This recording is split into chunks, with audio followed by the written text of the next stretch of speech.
My name is Mara, and this is Books Like Whoa.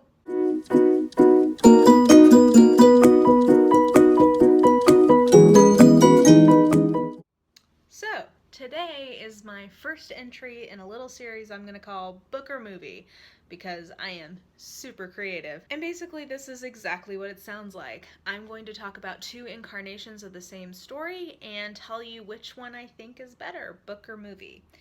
For this series, I'm trying to pick only books that I think are really good and only the movie versions of books that I think are really good. So it should be a real nail biter, and I'm already stressing out looking at what I have to figure out today. And that's because today I have to decide, was Spotlight the movie better than the source material, which was Betrayal?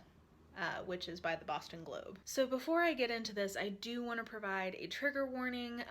There will be some discussion of sexual abuse, specifically of children in this, because that is really the content of these two works. If that is something that is triggering for you, or just even something that you just don't want to hear, I can understand.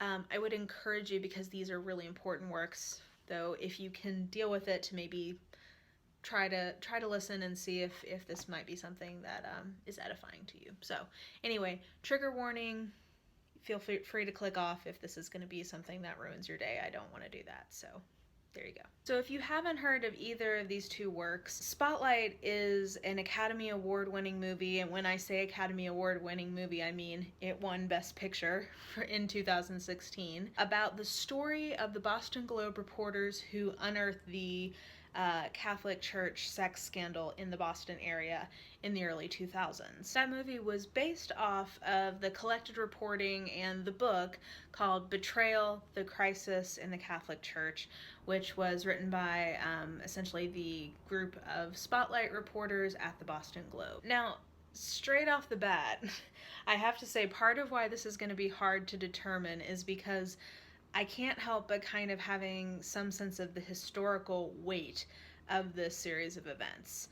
I mean, these scandals are literally something that is going to be recorded, at least by religious historians, for thousands of years to come, because it had a huge impact on the state of the Catholic Church in the early 21st century. But I'm going to try to ignore that piece in terms of putting that too much in the book's favor, because it does represent the journalistic efforts of, again, something that I think kind of literally changed the course of history. So I'm going to try not to put too much, pro in the column for the book just on that basis alone, because otherwise this would be no fun. Now, for both the book and the movie, I have very few cons, and so few that I don't really think it's worth getting into. So I'm really just going to be talking about the different pro columns, because there's a lot for both versions of this story. On the side of the movie, I think that there's a few things that it has going for it. First, I think that it made this story, which was hugely impactful at the time, don't get me wrong, but it has been about 15 years since that story broke, and I think it did shed new light on something that has had an ongoing impact on literally a billion people around the world's kind of lived faith experience. So I think that it brought new attention to the issues that were going on. So that's a big pro, I think, for the movie. The second thing I think the movie has going for it is that it is literally one of the best crafted movies I have ever seen. So if you've seen this movie, I think you would agree that just in terms of the acting, the writing, the editing, the way it was shot, the lighting, the amazing costumes that so perfectly capture 2001. I mean, everybody is walking around in these really unfortunate pleated khakis that you're just like, what were we thinking? There's like AOL billboards in the background, so like they did a great job of just generally capturing the essence of 2001. The music, everything about this movie is just really, really well done. It's literally one of the best movies I've ever seen strictly just from a technical execution perspective. Third, I think one thing that the movie is particularly suited to do is bring a lot of humanity to the victims of these crimes. So because you have somebody telling the story in first person, somebody, even though it's an actor, who is showing the emotion of what these terrible, terrible crimes have done to the victim, I think just because of that, there's a layer of emotion and weight to the story that is almost impossible to portray in kind of a journalistic type book that is, by its nature, trying to be somewhat objective. I think just because you have a human telling the story in first person, the movie is able to introduce a layer of subjective emotion that I think the type of book that the book is doesn't really lend itself to. So I think that's a huge pro for the movie. Now, for pros for the book, I think the first thing the book is able to do is that it is going past just when the story broke. So the movie really is focusing on the perspective of the people investigating the story, whereas the book is following the story itself as it unfolds, if that makes sense.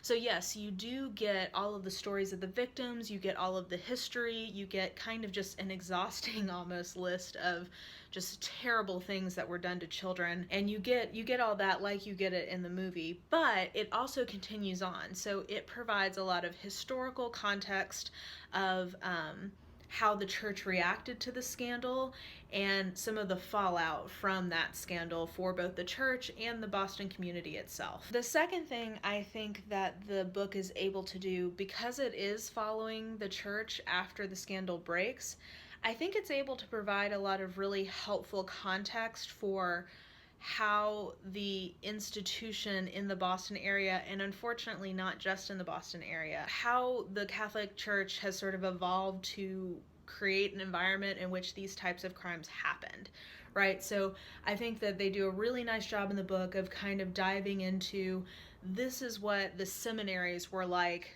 in the 50s, which is when a lot of these kind of pedophile priests were coming up through the ranks.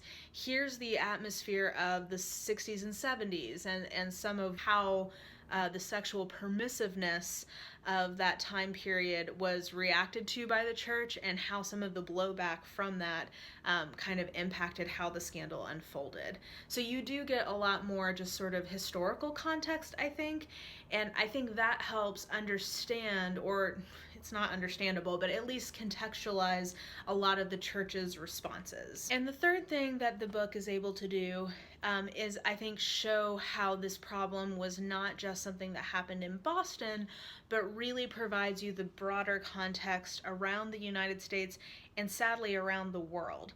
So you get a lot more perspectives of, for instance, similar scandals that were breaking in New York, similar scandals that were breaking in Los Angeles or Florida, a number of other places. And from that, you're able to see even more clearly than what you can tell in the movie how this was a systemic issue. I think the book kind of makes note of the fact that this is not, you know, atheists or Protestants or Jews or whoever critiquing the Catholic Church, that the scandal and the blowback from it really came from the bottom up of the Catholic laity saying, this is an outrage, how dare you be so reckless with our children? And being able to see that that wasn't just the response in Boston, but that was the response around the world, basically, was, I think, helpful context. So again, I just feel like in the book you do get a lot more kind of a rounded perspective of the fallout from the scandal, and that's something I've kind of been repeating, but to me that was the most powerful part of the book, was reading some of the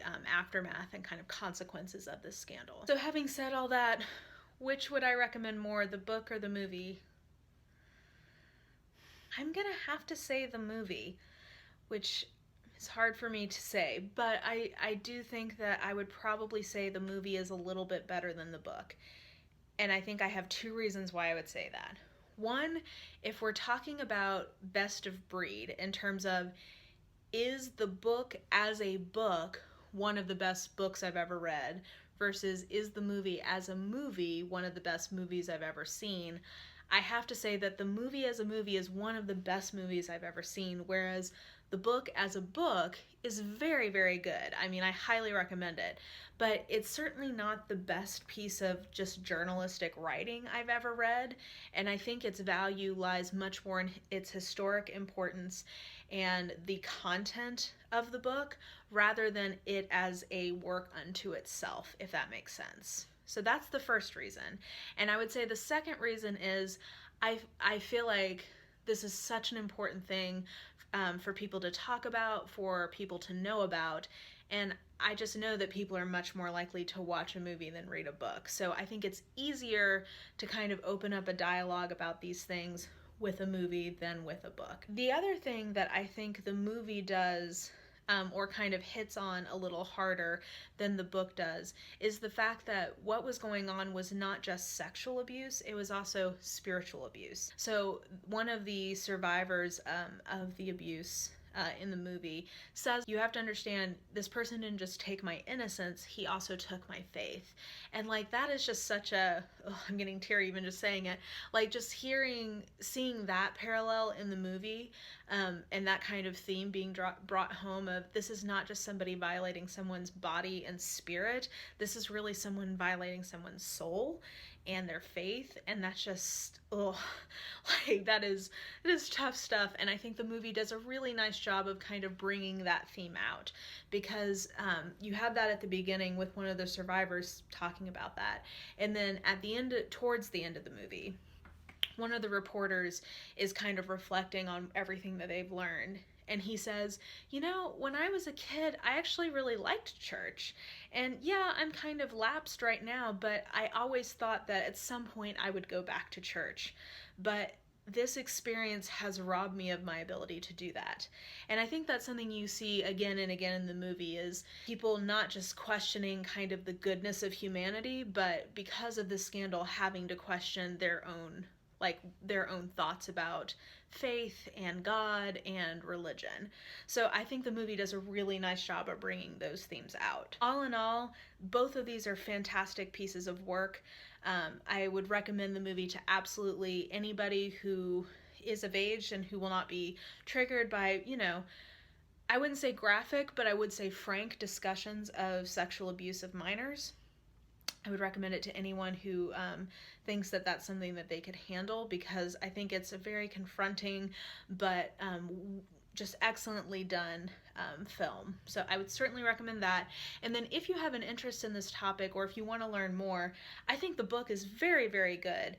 And certainly worthwhile reading. Again, it's not an easy read. It's confronting, and yeah, I would, maybe schedule reading it in the morning so that in the afternoon you can go out and like play in the park and kind of remember that there are good things in the world. But I think it's certainly worth your time. And before I wrap this up, I did just want to read 2 more quotes that I thought were just really, they hit me.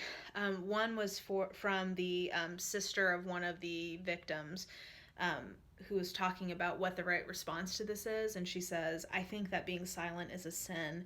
There's never a healing if everyone's silent. And that's really one of the biggest lessons of this story, is that, being silent because you think, oh, if I say something it's going to make a mess, only ends up hurting people more and more the longer you're silent. And actually, I think in the movie, somebody said something to the effect of, if it takes a village to raise a child, it also takes a village to abuse one. So this idea that we're all complicit and that we're all responsible for the care of children around us. And then the second thing I wanted to read from an opinion piece that one of the survivors wrote for the Globe. And these are sort of the parting words of the updated edition, and I will leave them as the parting words of this. And it says, to those who ask that we forgive and forget, please understand, the survivors, each of us in his own way, have spent our lives trying to move on, always weighing those 2 options. For some of us, suicide, substance abuse, or violence ended the struggle early. To varying degrees, those of us who have survived have begun to heal. We have reclaimed dreams, earned degrees, formed families, went to work, even sought solace in spiritual practice. But we cannot escape the effects of the betrayals that were committed against us in God's name. They are inexorably woven into the texture of who we have become. that betrayal may not be a chargeable offense in a court of law, but there is no statute of limitations on its impacts, and there should be no forgetting. So I know that was a really kind of serious first book or movie, but I think two works that are really important and worthwhile for people to see or to read. And ultimately, yeah, I would say I would say movie over book. So with all of that said, thank you so much for watching. I would love to engage with folks in the comments on this. I know, again, this is sort of a heavy topic and something that's really personal and hard for some folks to discuss. I completely understand where you're coming from. But if you have any thoughts or feelings or opinions, I'd love to hear them below. Like, subscribe, follow me on the social medias if you are so inclined. And yeah, this is another entry in my 30 days of content, which has just been, yeah, a wild ride. I've been enjoying it. It is getting a little hard, but it is good. Yeah, I will see you guys tomorrow. Bye!